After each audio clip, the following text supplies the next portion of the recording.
mean, growing up in Vancouver Island, it's a little bit isolated musically, but a band that I was with called Cold Sweat did a lot of the touring circuit up between Vancouver, Kitimat, Terrace, BC, playing the old favorites. A lot of Aerosmith, early Led Zeppelin, Bad Company when it came on, a lot of Styx, Journey in Boston, because my voice was always that kind of higher melodic kind. I can't sing heavy metal to save my life, but anything with a tad of melody seems to be getting along with. Okay. And I did that from 1974 till 78, when everything was kind of drying up musically here. Everything was going to canned music. So I hopped on an airplane, because my father's English, and headed over to London, England. And 23 years later, I'm still there. Ups and downs all around. Landed literally on a Sunday. I remember it was in December, and bought a copy of the Melody Maker paper. Remember that? Yeah, and the Melody Maker. Yeah, and I answered the biggest ad that they had, like loads of lead singers wanted, management imminent, and record deal pending, and all this sort of stuff. And went to my first audition on a Monday morning. Was called back on the Wednesday, and by Friday I got a band. It was really cool, called Grand Prix. But in Canada, everybody's doing the cover songs and the top 40 stuff, and over there, everybody, they cut their teeth and they're weaned on original music. Right. So I was a little bit backwards in that, Had a voice that they liked, but they said, do you write music? And I said, written 3 songs in my life. But I've always had the great fortune of hooking up with good songwriters, and mainly in the melodic vein. So I stayed with the band Grand Prix. We signed to RCA Records in 1980, and I did a few records with them, and then moved on to a band called Praying Mantis, who were again more heavy musically, but a lot of harmonies, like 4-part harmonies. What were the influences of Praying Mantis? Hard to say, because they had their distinctive sound, a lot of mythology and imagery in their vocals, quite heavy, and the Iron Maiden side of music, but with this really great imagination in the lyrics. Sounds almost like you're talking about your current people. It is. It's very, very strange that almost everybody I've played with, I've only been little copies of Uriah Heep, and a lot of the journalists that we've worked with over the years have said, "Oh yeah, Uriah Heep, you're the Beach Boys of heavy metal, because you brought harmony, Truly. and, 5-part harmony to rock and roll." Which, you think of back in the 70s when they were first formed. There was Deep Purple had Ian, and Led Zeppelin, of course, had Robert Plant, and Jethro Tull had Ian Anderson. Everybody had a very distinctive style, but one singer. And then here comes Uriah Heep with 5 lead singers, and an unbelievable, just nobody was doing it. They all had very original guitar sounds, but only one vocal sound. And Heep kind of blew that away. So I was playing with Praying Mantis for about 5 years. Didn't really set the world on fire. Did a couple of good tours, but not very good record company backing.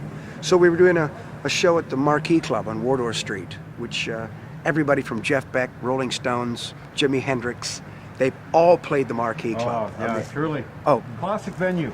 Classic venue. And we were doing like a farewell gig to all the fans that stuck with us through the years. And I didn't know, but Mick Box was in the audience, and he literally come knocking at the backstage door after the show and said, "Well, I'm looking for a singer."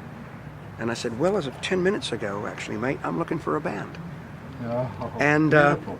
it was that easy. We went back to my apartment. We cracked open a bottle of vintage Armagnac, and we sat up all night and just talked about what he had to offer and what he was looking for with the singer.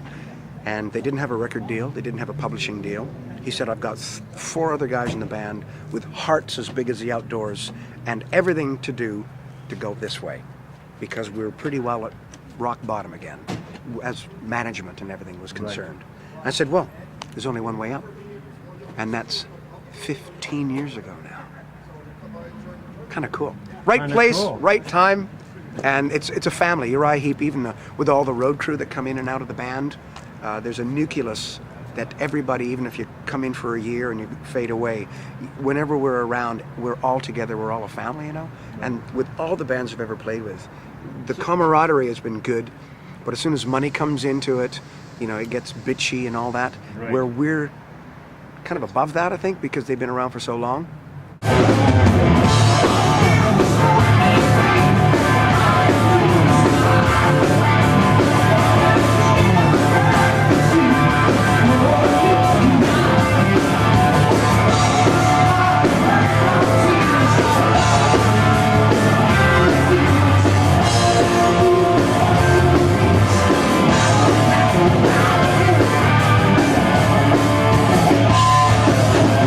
I think the vocal style, more than anything, was kind of formed and shaped here, listening to a lot of the Guess Who. And when I was on tour, listening to bands like Loverboy that were just being formed, because when I knew them, they were still street hard, playing in the clubs. And just being allowed the freedom. It's a very different music scene here to over there. So there was a little bit of, I think, freshness and naivety as well that I brought. Because it's a big pair of boots to step into.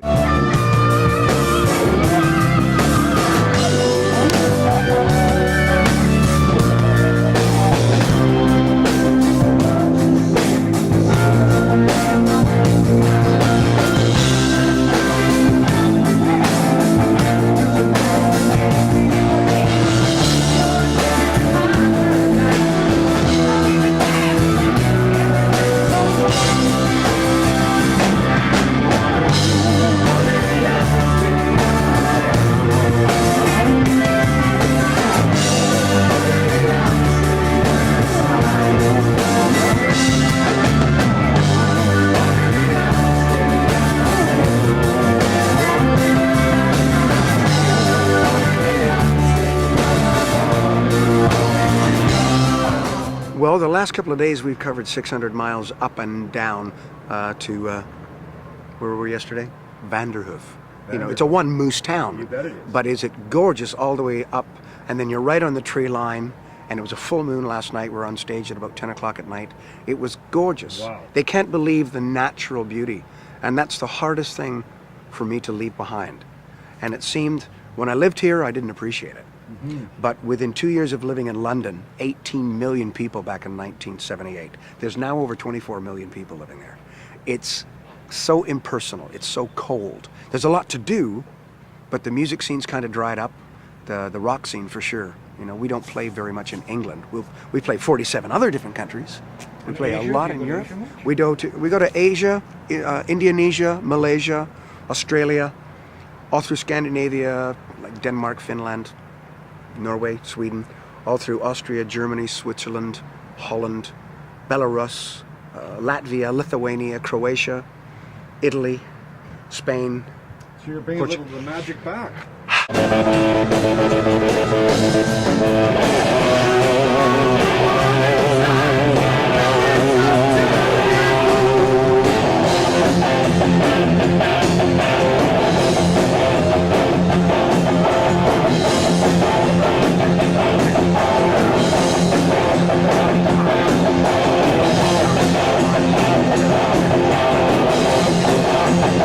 So far, they've both been pretty wild. We've done, I don't know how many shows now. We've been out here the best part of 5 weeks. We started in Milwaukee. We flew into Detroit and did all through the Midwest, Kentucky, Indianapolis, all that. Good, crazy audience. But 2 nights ago, we played in Seattle, and the place was unbelievable. They sang so many songs. They sang Steelin'. I didn't even have to be there. They sang Sunrise. I didn't have to be there. And last night, we had the same reception up in Vanderhoof. And when it gets the hair on my neck standing up with my family and friends, it's like we've got to be doing something right. Well, I mean, as I said earlier, we do like 200 concerts a year. It takes a long time. So at Christmas time, we put aside usually between 8 and 10 weeks. And Mick usually flies down to Australia. Trevor goes down to Dallas. His wife's from Texas. Lee usually goes off to Bali, lies in the sun. I go back to Oak Bay. And I look up all my mates who are gathering as we speak. And I just sit back, eat a lot of sushi, a lot of dim sum, see my family and friends, and you have an kind of like a normal life, my friend. I do. I have got the best job in the world. Your tattoo is very West Coast. It is. It's 2 years ago I had that done. I went through a little bit of a not a personality crisis, but after living in London for so long and kind of losing your roots, I needed something, you know, to kind of remind me of home and what it's all about. And I was looking through a book one day, and I saw this. Well, there was a couple of pictures by a guy named Bo Dick from the Kwakwaka'wakw tribe up in Alert Bay, and it just kind of symbolized what it's all about. It's Sushutl, which is a very prosperous and very good luck symbol that they usually draw over their longhouses. And I went, yeah, that's for me. I can have that. Amazing opportunity for Canadians to revel in another success story. Well, I'm very lucky. I was born in the most beautiful part in the world, without doubt. And I got a gift from God with a voice. You know, I'm not really classically trained at all. I was just always the guy in the basement band that said, "Oh, here, give him the microphone." Oh, in other words, the one with talent. I wouldn't quite say that. I wanted to be a guitar player. We've always known that musicians' talent cannot be contrived or bought. It's a This is natural true. occurring thing. Yours Yeah. is clearly awesome. We're going to look forward to seeing a couple tracks from URIAH HEEP coming Yes, up. yeah, indeed. And to the people of Out There TV, we are with the Canadian singer of URIAH HEEP. Take care.